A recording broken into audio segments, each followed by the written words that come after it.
This is me and my sister Maribel. She visited us after 6 years in Canada. It was all of the sudden. She told me she had been diagnosed with postpartum depression and she needed a break. Well, I don't usually post blogs, but when I do, I know it should be something special. Back here in the Philippines, we were so close. She always had me by her side. When she got pregnant with her firstborn, I was there to assist her.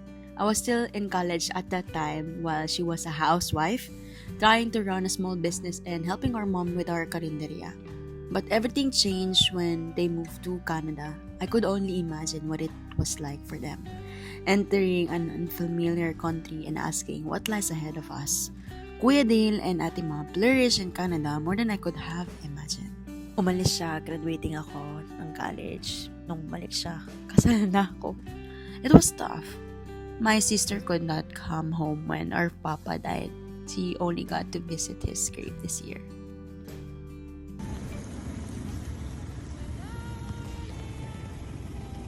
Si Papa. Ay, Papa. Hello, Papa. Naiiyak ako. It was hard for me, but I know it was even harder for her. She carries the regret of not being able to give him one last hug. Pinakamakulit, pinakamay topak, pinakapinapalo ng tatay namin. Sundin ko na si Ate Mabel, si Igor, si Pedel, tsaka si Isabella.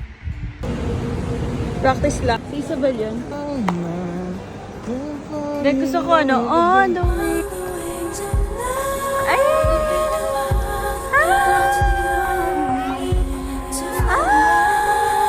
Alam ko yan. Ay, sorry po.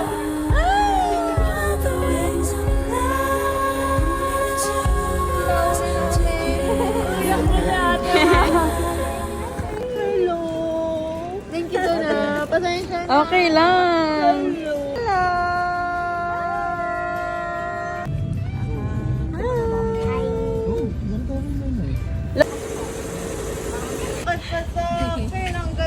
Kain kayo doon, dali.